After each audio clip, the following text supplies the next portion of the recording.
Okay, well, we're now going to begin with the panels for the day. And as those of you who have been faithful friends at this conference every year, and others who may be new here, we characteristically have begun with a panel that's become a real institution, and that's a panel that we call the State of Play. And it's basically what's going on with immigration in politics and in the broader policymaking and where it touches the political world. We obviously, this is an attempt at a political science kind of a panel rather than a partisan panel. But every year we think, oh, well, we've probably really exhausted the issues this year. And then the next year comes around and it gets even more heightened and even more hyper charged, which surely is the case this year with the way in which immigration has hit center stage in the election campaign that we're having. So I am particularly pleased to be able to introduce and work with the next hour or so with this group of people, because they're wonderfully qualified to be talking about these issues from various different vantage points. Now, what we're going to do is what we've also always done in the past too, which is that I'll ask an opening question to each of the panelists, and they'll give us their take on the issues. But then we'll try as much as possible to have some give and take, and I encourage the panelists to be asking each other questions and reacting to each other's comments. Doesn't just have to be questions. And then, of course, we'll open the floor to Q&A so that you all can participate as well. The panel this year is Karen Tumulty, who is the national political correspondent at the Washington Post, David Frum, senior editor at The Atlantic, Rosalind Gold, who is the senior director of policy research and advocacy at NALEO, the National Association of Latino Elected Officials, and Frank Sharry, the executive director of America's Voice. So we're going to go exactly in the order that we've seated people here, and start with Karen. With this question, Karen, you're a veteran. You have covered lots of elections. You've covered a fair number of immigration battles. Tell us why, in your reporting and in your experience, you think that immigration has become such a top-tier issue in this election. Is it simply that Donald Trump has put it there? Obviously, he has based his candidacy on this issue. Or is there something deeper, is there something deeper going on that we need to really understand better in order to come to terms with the way in which this issue is being discussed in our political life today? Well, thank you, Doris, and thank you for the opportunity to be here. I always think back to the days right after the 2012 election when it was absolutely, accepted wisdom. I certainly knew, I wrote it a number of times, that, given what had happened to the Republican Party in 2012, given what had happened to Mitt Romney, that some kind of comprehensive overhaul of the immigration laws, that it was really not a question of if, it was a question of when. And you might recall at that time, the Republican Party conducted what later became known as the autopsy. They too came to the conclusion that they were going to have to do something, to sort of reflect the diversity of the country. Marco Rubio essentially made an entire bet on his presidential campaign that being part of that would be an asset. But interestingly enough, and you can find this on the website of the U.S. Patent and Trademark Office, 6 days after the 2012 election, mind you, the whole party is freaking out over how are we going to appeal to Hispanics. A resident of Fifth Avenue in New York named Donald J. Trump wrote out a $350 check and sent in an application to the Patent and Trademark Office to trademark the phrase, "Make America Great Again." And he, he submitted, exactly what it would look like and the block letters. It's kind of extraordinary to go back and look at this now, because I do think that whatever and however you can fault Trump on his lack of depth of policy issues, he clearly had a sense of what this campaign was going to be about for him and how he would run, even that far back. So yes, I think it's absolutely, Trump is a huge part of this, but what he sensed was, I think, in the disarray of the financial meltdown, in the recovery that left a lot of people behind, that people were going to start looking for explanations of this. And one quick explanation, and especially you hear it a lot in the upper Midwest and places like that, where particularly non-college educated white working class people have been left behind, is that, people are coming in and taking our jobs. The fact is that, as has often been pointed out, that the benefits of immigration are very widely dispersed, but that, and globalization in a larger sense, but that, there are people out there who see themselves as real victims of this. And so it is Donald Trump, but it is also something, I think, that it speaks to something larger. And again, it is a real sense of people feeling like they're being left behind. Okay, David, let's have you add a perspective here. I'm struck by the fact that, when we see the stalemate that exists over immigration, and that's existed, as Karen says, she would have thought it was not a question of if, but when, that we would do something about immigration reform. When you look back, we have in Presidents Reagan, in the first President Bush, in President Clinton, presidents that all signed bipartisan immigration bills. They were bills that had things in them that none of those presidents would have wished if they could have done it on their own. But at the end of the day, there was bipartisan agreement in the Congress, and they signed those bills. Since that time, we have not had anything. We've had paralysis, and we've had, extreme partisanship. From the conservative side of the political spectrum, what can you tell us about what's changed that's critical between that time and the time that we've seen in the 2000s?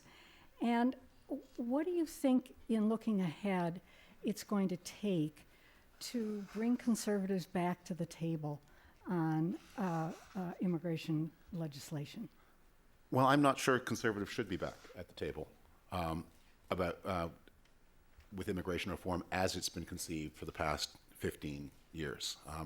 I think immigration, as we've been doing it, is a program that has largely lost its purpose, at least from the point of view of native-born Americans. It had purposes at times in the past. Today, it is a program that is run almost entirely in the interests of newcomers and prospective newcomers. And I say this as a naturalized citizen myself. If you visit Hillary Clinton's webpage, immigration webpage, every argument on the page is addressed to the interests of immigrants and their children, zero to the interests of native-born Americans and their children. And that is sort of why this thing is running around. I think what we've seen is a revolt on the Republican side of the rank and file of the party against its business elite. And on the Democratic side, we have seen a steady drift in a very radical direction, where any enforcement at all against non-criminal aliens who enter illegally is regarded now as unacceptable. And that is a point that Hillary Clinton has hit very, very hard. Unless the person has committed some kind of felony, they shouldn't be removed. And that is true whether they've been here for 10 years. That is true whether they arrived this summer from Central America, claiming refugee status. I think this issue has become so white hot, and I think conservatives have moved on it for three main reasons. The first is the way immigration interacts with social welfare programs. One way to keep sort of to fix this in mind, I don't like to use a lot of statistics because they get overwhelming, but in 2010, before the Affordable Care Act went into effect, 27% of the uninsured were foreign-born. That many of them were citizens, some of them were residents, but the Affordable Care Act was to a great disproportionate extent a response to the problem of the foreign-born population of the United States and its children. Through the 1980s and 1990s, when the American social insurance network was shrinking, that the costs of immigration to the social welfare system became progressively less important an issue. But in the 2000s, with the beginning of Medicare Part D in the Bush administration, and especially in the Obama administration, the American social insurance system has begun to grow again. And with the Affordable Care Act, it's now growing in a very dramatic way. And so the costs of a population that is less skilled, that are going to be net recipients over their lifetimes from the Treasury, not net contributors, that's become very explosive, especially when you have a native-born population that is increasingly nervous about the stability of the programs they depend on, Medicare and Social Security. So that's reason one. The second reason is the interaction with wages and jobs. We are in a time of tremendous constraint on American wages and great insecurity about American jobs, quite unlike the period before 2008. And I don't think I would rephrase what Karen said about the impact of immigration. Immigration is a program, is a policy that has, that shares its costs and benefits quite widely, but whereas the benefits are received by people, basically the immigrants themselves and the people at the top, the harms are received by the people in the bottom third of the population. And as in a time of job constraint, at a time when immigration numbers have become so very big, those wage and job effects are very broadly experienced. And the last is the interaction with national security. This is less an American problem, more something we experience at secondhand watching Europe. But we just marked the anniversary of the 9/11 attacks. And what is striking in retrospect was that all 19 of the killers were foreigners, who were not many of them who had violated the immigration laws to get to the United States. Since the middle 2000s, when we look at our allies and partners in Europe, more and more of their security challenge comes not from foreigners, but from second-generation, from the children of immigrants to their countries. The acculturation mechanism that people once assumed would work automatically and so smoothly, Americans see in Europe that has broken down, and they are worried that a similar kind of breakdown could happen in the United States. Obviously, the security problems here are less extreme than in Europe. So I think that's the reason. Those are the reasons why this issue has become so intense. This issue was waiting there for Donald Trump. He, as Karen said, he had, for all his many faults, he's one of the world's great marketers. And he had the acuity to see a marketing opportunity that the leadership of the Republican Party had moved away from its base, and the leadership of the Democratic Party had taken that party's immigration policy in a direction where enforcement is so unacceptable and outrageous that really no compromise is very easy to imagine as acceptable to anybody. All right, that gives us a lot to talk about, actually, and to follow up on. But I'm going to try to get all the issues on the table first, and then we'll come back to it. So thank you, David. Rosalind, it's well known that Latinos and other foreign-born and minority voters were important in the prior two elections and were important parts of President Obama becoming president and being reelected. Can you tell us, when you look at this election and when you're looking at the trends of what's taking place, what are you seeing about the possible impacts for these voting blocs in this 2016 election? What can we say, if anything, at this point about turnout, which is a classic problem and issue with foreign-born voters and other minority group voters, despite what the numbers may be? What's been going on with naturalization, with voter registration?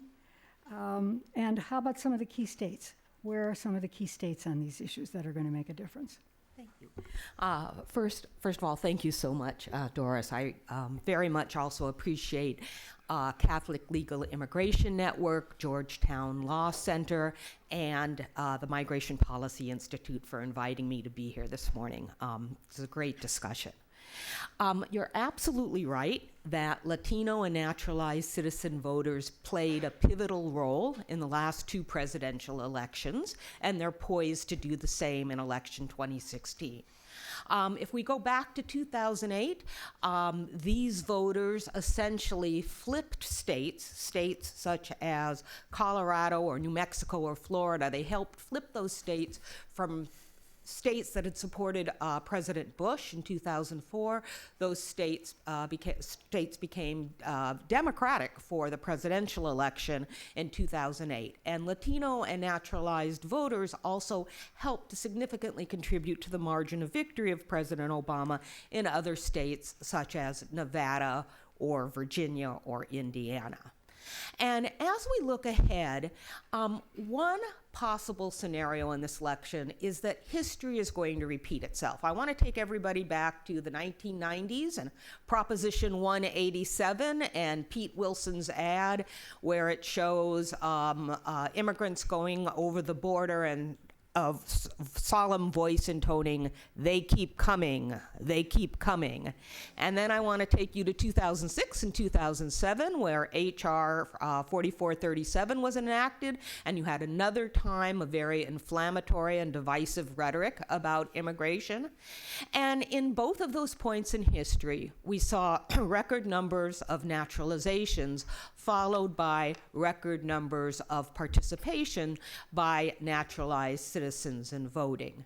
So a key question that we're looking at is we're once again in a time where it's not just the fact that immigration policy is being debated, but the tone and the divisiveness and the rhetoric about immigrants is, front and center in the campaign dialogue. And so we're going to be watching to see what impact that is going to have on turnout. Right now, we don't quite have enough data. We have certainly seen somewhat of a bump in the number of people naturalizing if we compare sort of a similar period in 2011-2012 to what we're seeing now in the last 6-7 months. We are seeing a bump. We have a hotline, Ve Vota, that provides information about naturalization and voting to Latinos and other legal permanent residents, and we are hearing an intensity of people who want to naturalize or want to vote, but this is all anecdotal, and it's the same with voter registration. We're hearing about, anecdotally, a great deal of energy around increases in voter registration, but this is a story that's still unfolding. If we look at what states that are important, I think it's important.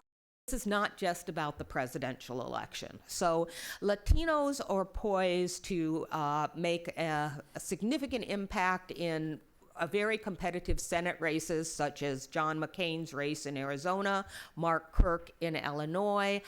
North Carolina has both very competitive Senate and gubernatorial races. Nevada may see its first Latina Senator, Catherine Cortez Masto. And Florida has its own dynamics, where you've got a growing Puerto Rican population that tends to vote Democrat. You still have a very politically active Cuban American population, where some of the population has traditionally been Republican voters, but younger voters are a little bit more diverse in their political attitudes, and you have Marco Rubio running for re-election.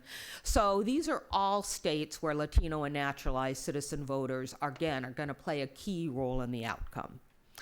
I want to go back to your comment about turnout in general among Latinos and naturalized citizens. And yes, we still have a ways to go to realize the full potential of the Latino electorate.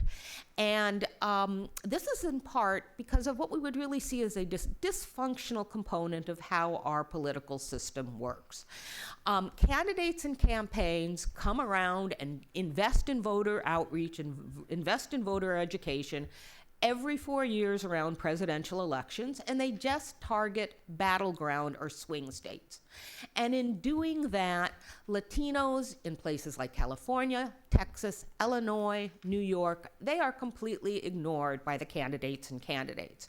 So what you, candidates and campaigns. So what you end up is like 57% of Latinos who are eligible to vote live in those states that really you don't see any kind of sustained investment in outreach, any kind of sustained investment in voter mobilization.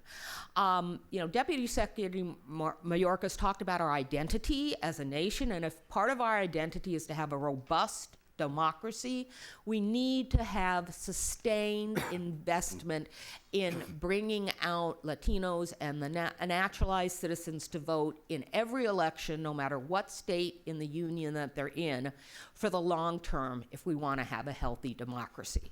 So we are thinking beyond election 2016 and well into the future. Okay, well, Frank, I put you fourth in the list because you've been in this for so long and you've seen it from so many administrations and Congresses of both parties. So, we're in the middle of this pitch battle at this point, but it will be over with in 6 weeks. And then there will be the future to deal with, which brings us back to Congress, brings us back to the kind of thing that Karen talked about, autopsies. Whichever side will be doing the autopsies, they will be there, and we will have a new Congress, and there will be some in it, in both parties that want to do things and others that won't, et cetera.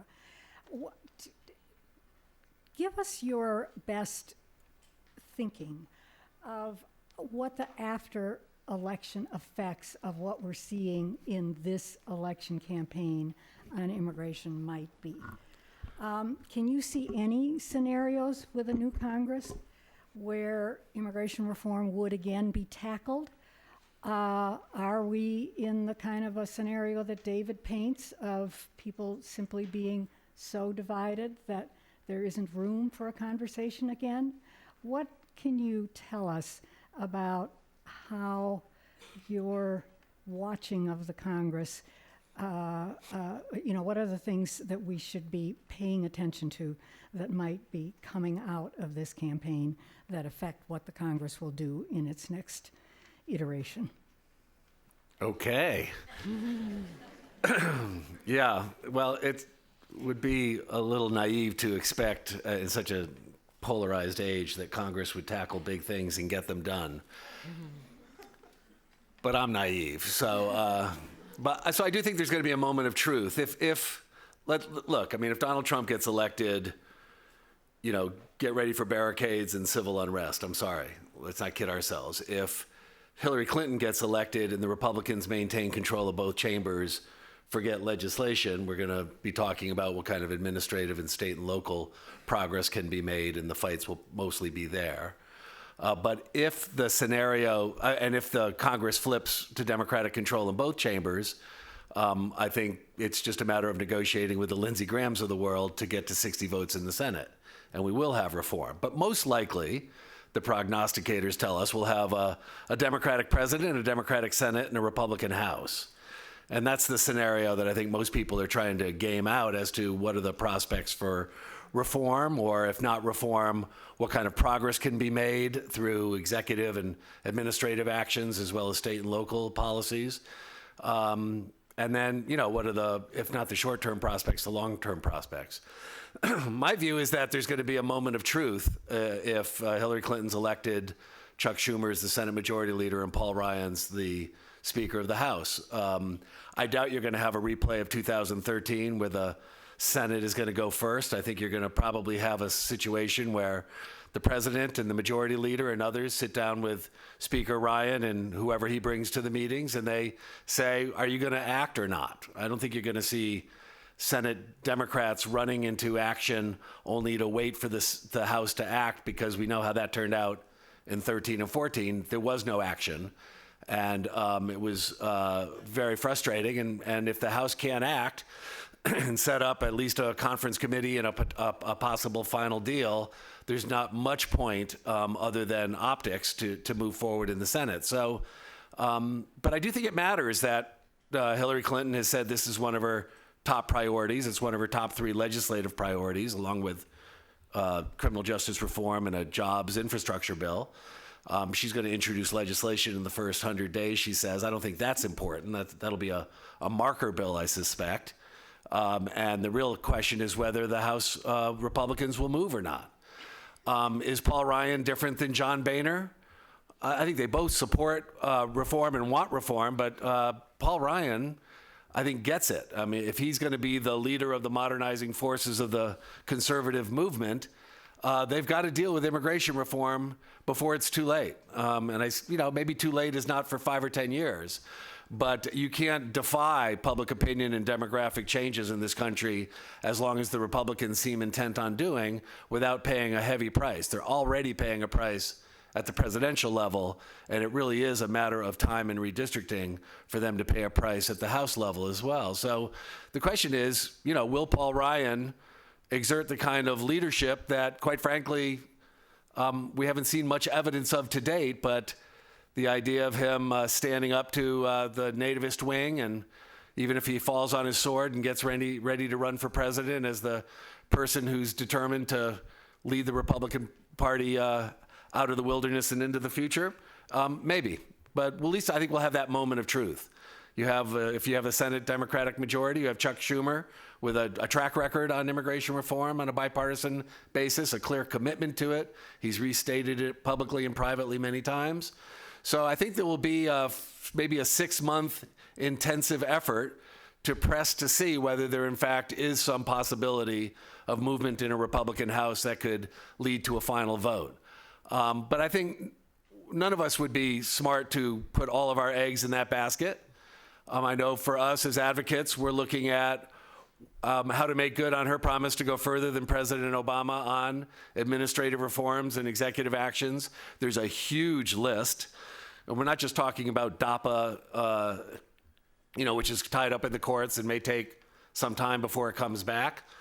We're talking about a whole range of issues, from enforcement priorities and implementation to detention issues, to the treatment of Central Americans who are fleeing violence in the Northern Triangle, and on and on. So there's much that can be done that would make lives better that wouldn't require legislation.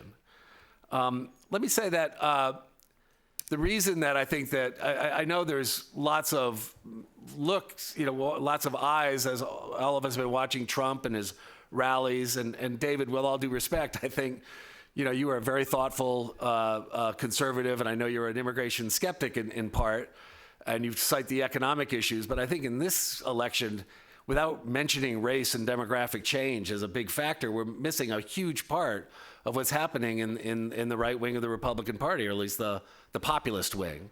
And the fact is that, this debate has become extremely polarized and extremely racialized.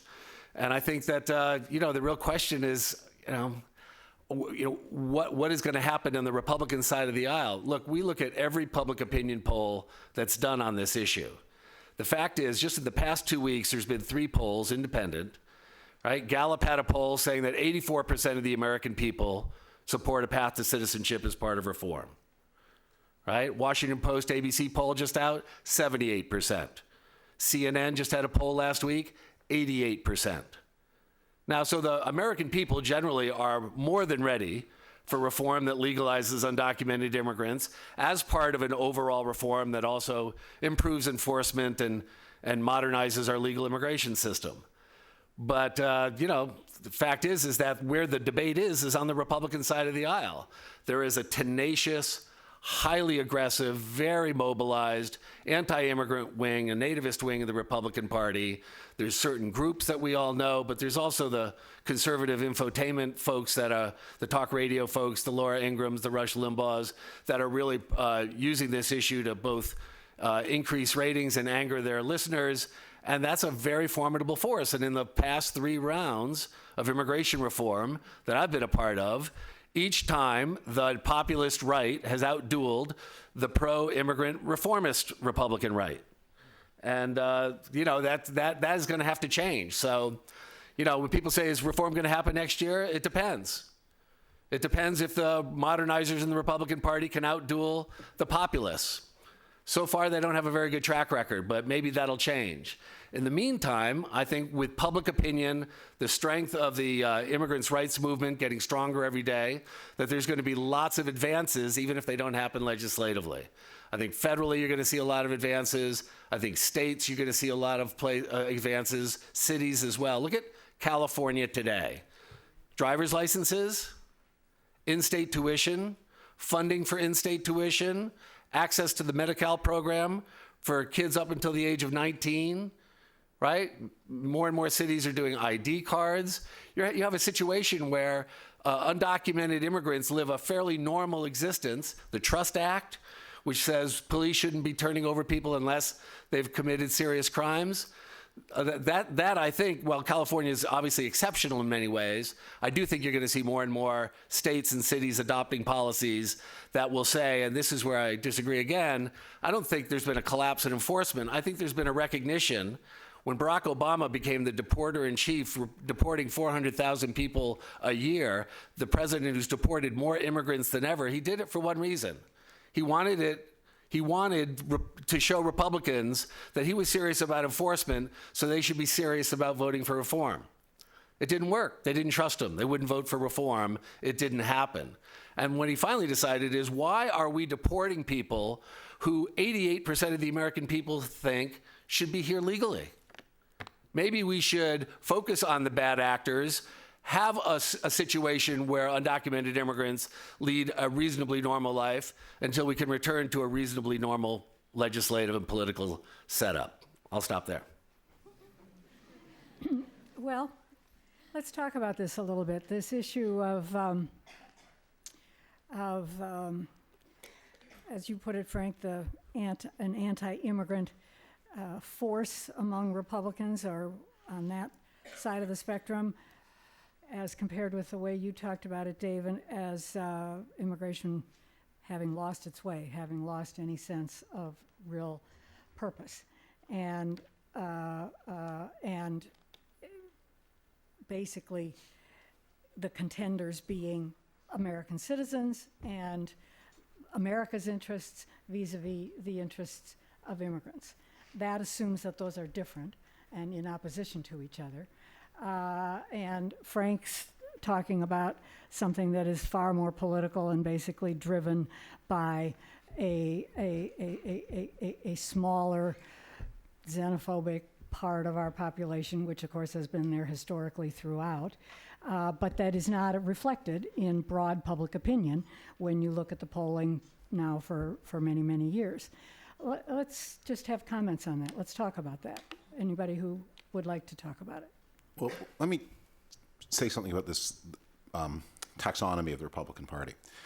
One of the things that is very peculiar about the way people talk about immigration is so central and such a matter of consensus among the American elite that who are beneficiaries of it.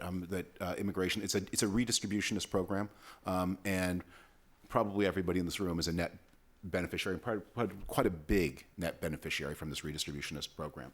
The people who pay for the program aren't here. In the Republican world, if you say, look, I share this elite consensus in favor of immigration. On the other hand, I want on health care, my view is nothing. No, I want to take away health care from 23 million people. Then you're a modernizer, then you're a centrist, then you're a moderate. That's the Ryan position. And one of the things that I have been arguing in the Republican Party is that's upside down. That what the future of Republican modernization means, not saying let's have ever accelerating numbers of immigrants and an ever shrinking social insurance network. It's the other way around. That it is on healthcare where Republicans need to modernize and need to compromise, and it is on immigration where they need to keep faith with their voters. And once you go through that Doppler shift, then suddenly somebody like Paul Ryan stops looking like a moderate, and he looks like the representative of some pretty narrow economic interests.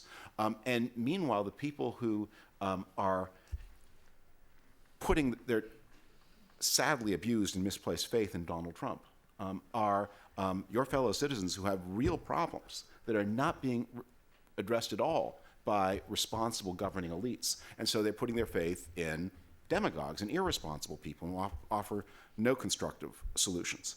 And one of the things that I beseech everybody in this room to consider when you hear Frank Sharry's proposals about what's to come, there's no where the Democratic Party has gone on immigration is a little bit like that famous scene in The Godfather Part 2 where Michael Corleone explains what his offer is, and his offer is zero, nothing. There's going to be no enforcement. There's going to be no heading off of this new surge of immigration from Central America that gets bigger every summer.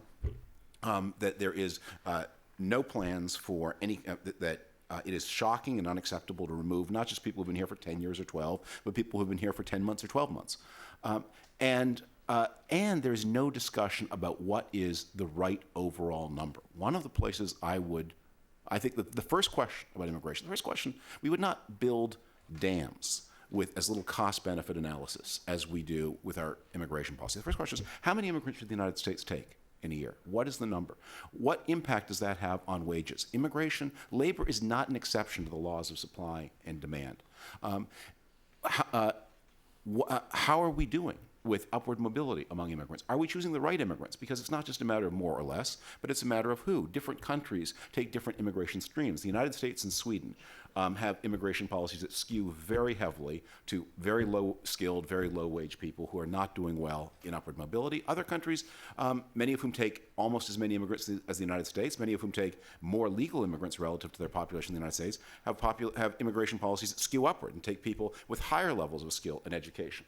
In Canada and Australia, immigration is also a redistributionist policy, only it redistributes down. In the United States, it redistributes up. I just wanted to mention that if the dialogue on immigration policy were taking place in the kind of calm and, learned discussion about costs and benefits, I think we would all be feeling a little bit different about what is going on in our nation right now and what has gone on in the past. But that is not how the discussion emerges whenever you have these periods of extremely inflammatory rhetoric. Because what happens is the dialogue becomes one that is extremely disrespectful to immigrants, extremely disrespectful to Latinos. As I mentioned, in California, during the time of the campaign for Prop 187, you had these ads. You can just look at Donald Trump's comments about who Mexico is sending to the United States. These are not reasoned discussions. These are inflammatory and divisive comments, attempts to reach people at the worst places that they're at. And this is a reason that the community responds, because there is a level of disrespect to immigrants and their contributions to this country when this issue becomes red hot. Go ahead. Well, I do think one point that David brought up that we moved past pretty quickly that might be worth revisiting is the security component of it. I grew up in South Texas, and I remember being sort of mystified back during Prop 187 because there was no kind of sentiment like that at all in Texas. I mean, immigration had been just such a part of the fabric of life. And that was in part because the network of social services in Texas, California, it was a lot about, as you said, redistribution of public resources. But now I go home and it is very different. And I think that in large part, it is the security question that, in the mid-2000s as the Mexican government and the drug gangs started going to war with each other, and it was beginning to spill across the border. Again, not maybe necessarily in the overall numbers, but enough kind of hair-raising incidents that, again, when I was growing up, the same ranchers who used to set out blankets and food on their ranches so that people coming through on foot would have provisions, suddenly we're just absolutely terrified. So I do think there needs to be sort of, and I think that's also a big part of what you've seen in places like Arizona and New Mexico, And so there does need to be that conversation as well, and especially in the post 9/11 world. I'll come to you, Frank, but I just want to comment on this a minute because it's so interesting when you raised the point about security, and our first speaker, the Deputy Secretary, raised the point about security. Typically, when we talk about security, we're talking about national security, terrorists, who comes into the country in, in ways that might create like a San Bernardino, not the southwest border and people coming across that basically are crime and drug, and which has been there for a very long time. And of course, it's become much more intense with the cartels in Central America, et cetera. Do you think of those as synonymous? That Southwest border security and drugs and crime as synonymous with the way in which we talk about national security in a post 9/11? Well, I know that people in that part of the country talk about it a lot. And that is why, again, going back to Texas, they used to, as part of the Republican Party platform in Texas, they used to have what they called the Texas Solution on Immigration, which was a pretty kind of liberalized approach to it. I mean, Rick Perry got in trouble for in-state tuition. But I do think, in the last, it was 2014, the Texas Republican Party repealed a part of their own platform that a lot of Republicans had been very, very proud of. And again, there are a lot of reasons for it, but I do think it was definitely much more security related and a sense of danger. Whether it was, again, the overall numbers bore it out, I don't know, but there was a definite sense that this is, there is this chaos and this danger that is coming over the border, not just, from Al-Qaeda agents, but also from, Mexico's own security problems. Look at, Fast and Furious too. I think all of this kind of seeped into people's consciousness. Yeah, it's really, in many ways, so paradoxical because we've invested such huge amounts of money in the southwest border, and in fact, the numbers are at historic lows, and yet the fear is greater than it's been in all this time that we've watched. Frank? Yeah, I'd like to commit a little policy here because the debate is so easily caricatured as the open borders crowd versus the xenophobes and the people who only care about immigrants and the people who care about Americans, et cetera. Let's be clear when we talk about what's commonly referred to as comprehensive immigration reform, what we're talking about. We're talking about increased border security. Did anyone see the 2013 bill? Record increase in border security that just wasn't enough for 2/3 of the Republicans in the Senate, even though they said we got to secure the border first. Record employer sanctions. For some reason, everyone's focused on walls and fencing and borders, the border at the U.S.-Mexico border, when the key to reducing illegal immigration is a functioning employment verification system. But to do that with 8 million workers in the labor force will exacerbate all the problems we have with the status quo, drive people further underground, lead to more exploitation, disfavor honest employers in favor of exploitative employers, et cetera. The idea is to legalize the good actors in the labor force, to have employer sanctions become a new labor market norm that is effective, to have effective border enforcement, to have not just how do we ramp up enforcement, but how do we modulate legal immigration levels at the high end, at the low end, family-based, employment-based.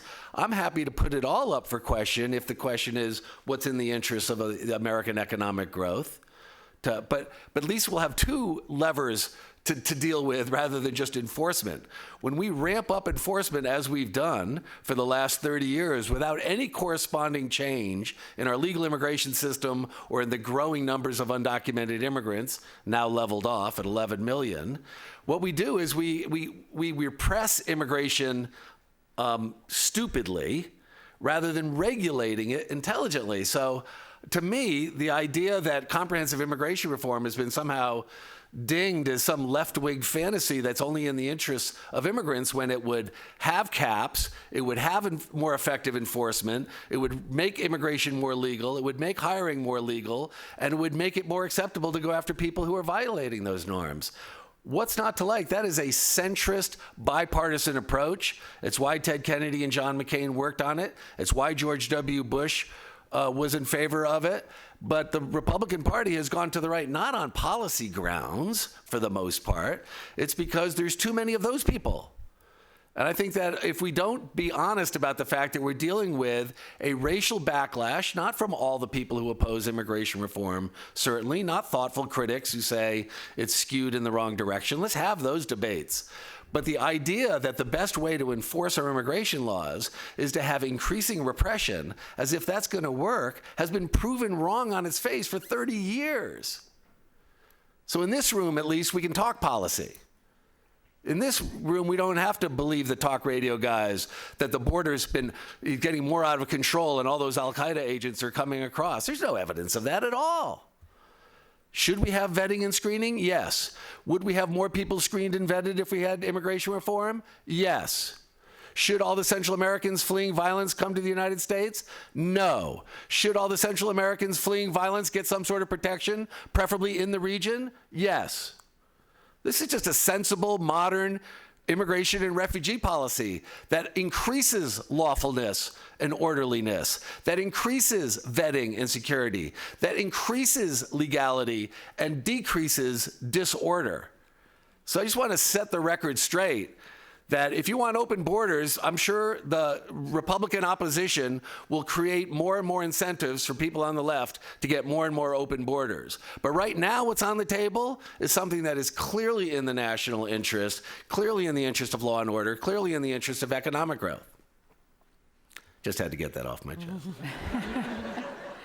I mean, you know, there are many definitions of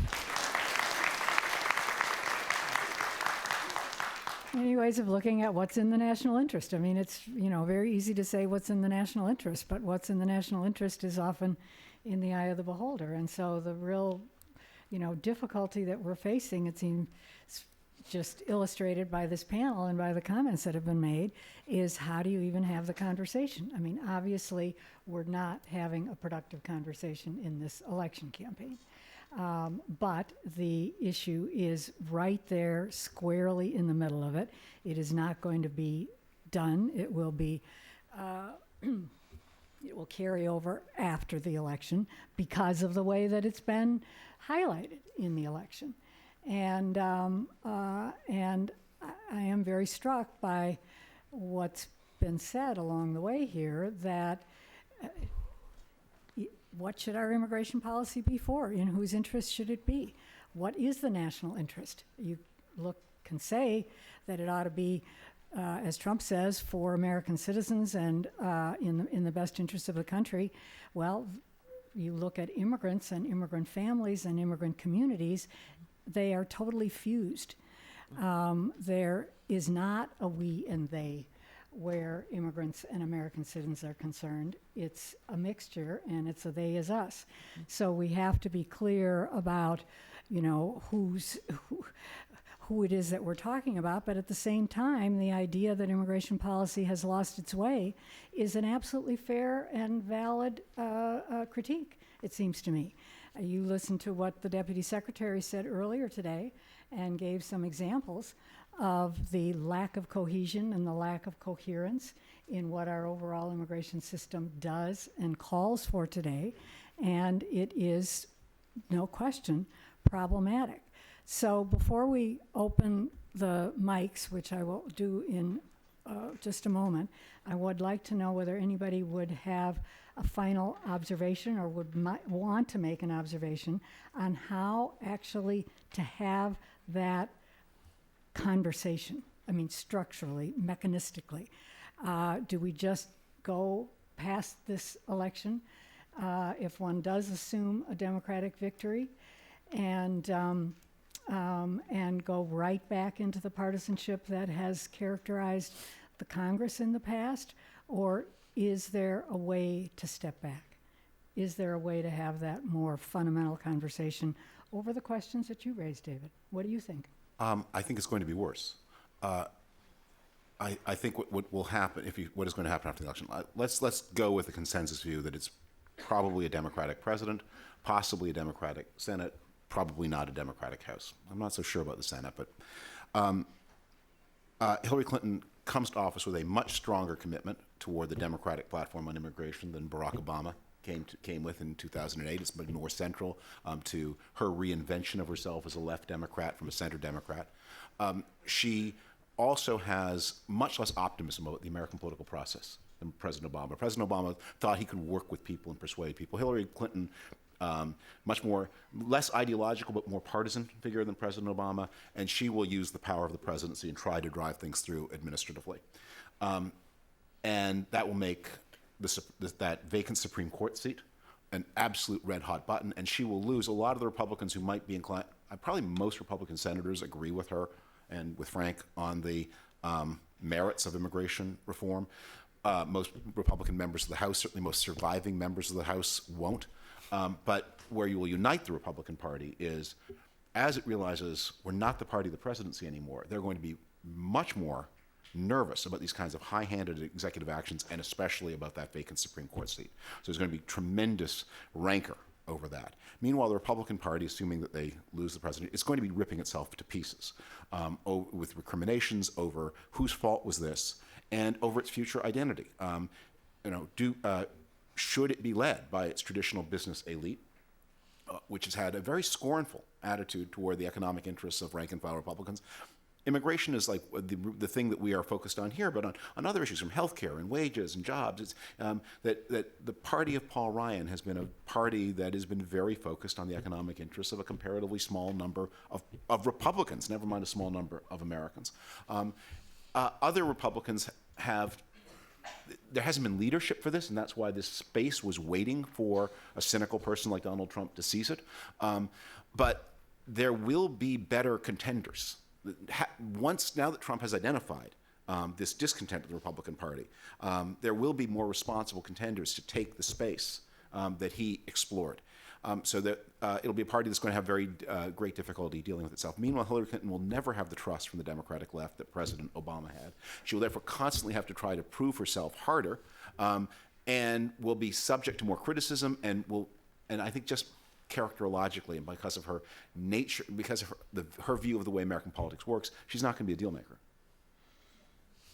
Karen, would you like to add a final comment before we go to the floor? Well, I do agree the Supreme Court fight is going to be a big part of this, and also the internal battles of the Republican Party. I mean, Ted Cruz is tanned, rested, and ready. So it is really hard to look at next year and see, not just on this issue, but any number of other issues, and one you might throw in there is trade. It just looks grim. All right. On that very, very hopeful note, let's go to the younger generation question. Thanks very much. Amanda Bergson-Shilcock from National Skills Coalition. My question really has to do with which aspects of immigration policy capture the public imagination. Over the past few years, tens of millions of dollars have gone to community colleges to help train American workers, and those grants come from fees paid by immigrants, typically for H-1B visas, but also for others. And yet, those kinds of training programs and the fact that we are using immigration policy to help strengthen American workers' skills is something that is just never discussed. It's not part of the enforcement discussions. It's not part of the who should we let in. It's not even part of the point system debates about Australia and Canada. And I'm just curious for any of the panelists if you have thoughts about why some of these issues capture the public imagination and why others have really remained in the realm of immigration policy wonks and haven't gotten farther out. Rosalind, go ahead. Yeah, I think you're absolutely right. I think that we don't just need a policy on immigration that looks at enforcement and looks at modernization of the system in terms of deciding who comes into the country. We need an immigrant integration policy, and that has to be part and parcel, inextricably linked to whatever we do in terms of modernizing the immigration system. And if indeed we want communities to feel that immigrants are bringing their talents and skills to the table, which they are, then an investment in integration, whether it's in job skills, whether it's in English language instruction, whether it's in workforce development, that has to be a critical component of modernizing our immigration policy. It should not just be a policy about immigrants, but about immigrant integration. And immigrants are integrating. We are seeing that there are, greater economic mobility, greater acquisition of English language, but we need to be doing more of that. And we're hoping that this is something that everybody can agree upon, no matter what they may be thinking about enforcement issues or issues about modernization in terms of who comes to the country. But people are so cynical of any kind of government program actually getting anything right. And certainly workforce training programs are not, exactly a model of either efficiency or success. I mean, what grabs the public imagination? The Khan family grabs the public imagination. Let me just say, the idea of immigration as one factor within a national human capital development strategy, that is exactly the wavelength I'm on. If you were doing that, however, that's how you would run your immigration policy in the first place. The American policy is quite different. Let's have the immigrants basically select themselves without very much regard to human capital at all. And then once they've integrated, once they've come to the country, and once we realize that we have an immigrant population that is substantially lower in skills than the native population, then let's try to fix it up on the back end at enormous cost. If we're serious about human capital as the consideration in immigration policy, then that should be that's where your screen should be. That's what you do on the front end. And then the question is not who goes to community college, but who is bringing with you the most advanced skills. One reason I'm from Canada originally, I spent still a lot of time there. One reason that immigration is so much less, and Canada takes, in terms of legal immigrants, a higher proportion than the United States. It's so much less controversial because where do you encounter immigrants most often in Canada if you're a native-born Canadian? At the hospital. And at all levels, not just at the levels of the clerical workers or the people cleaning the place, but the doctors and especially the nurses. And especially if you're in like a smaller center in Canada, you realize you would not get this surgery but for the immigrant doctor who's about to perform it, and you wouldn't get the blanket and the meal but for the even more likely immigrant nurse who's bringing it. People get that. In the United States, it is done in exactly the opposite way. The skills are done afterwards. And it's very much a pattern that you see in American life generally in its approach to to education, which is that the later the phase of the education system, the more globally superior it is. Greatest, graduate education program on the planet by far. Universities, pretty good. I mean, competitive with some others. And then after that, it just deteriorates compared to the rest of the world. That seems backwards, doesn't it? So we have just a few minutes left. So I'm going to ask the people that are at the mics to very quickly, you state your question, and then I'll give the panelists selective opportunity to answer.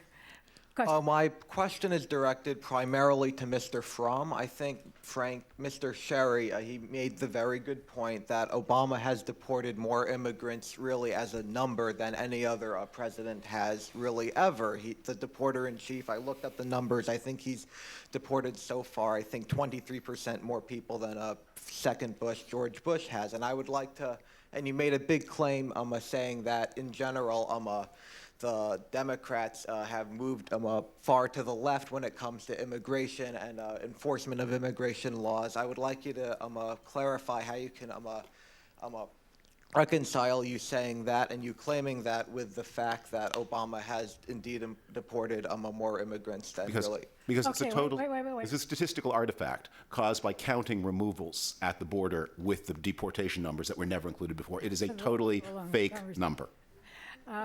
Here. So my question is mostly about changes in rhetoric that you might see for both parties. So with the Republican Party, you saw that Donald Trump had a huge effect on the way the candidates presented their platform, just saying more things to kind of get more media coverage because of the media coverage Donald Trump was able to get. And for the Democratic Party, like Bernie Sanders, being able to mobilize so many young voters by bringing up so many issues that they feel have been ignored for them in terms of what's going to happen in the future with us and things that we may be more concerned about than maybe an older generation might not be as much. Yeah. Yes, my question is about the way we're discussing sort of immigration. It sounds like it's only something that's happening particular to us, as if the U.S.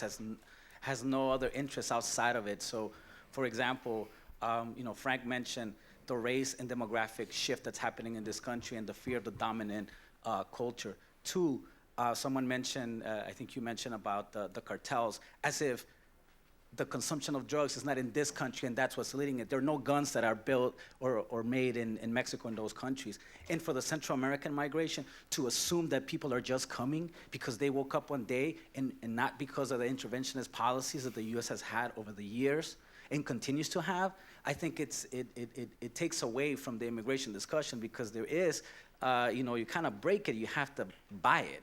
The U.S. has broken many things in many policies, and I'm not trying to excuse the governments of origin of what they need to do to fix their own policies, but to the extent that the U.S. has not played a role and does not share some of that responsibility. So we'd like the panel to kind of discuss it in that context, not just in the U.S. nativist context. Thank you. Okay, these are all...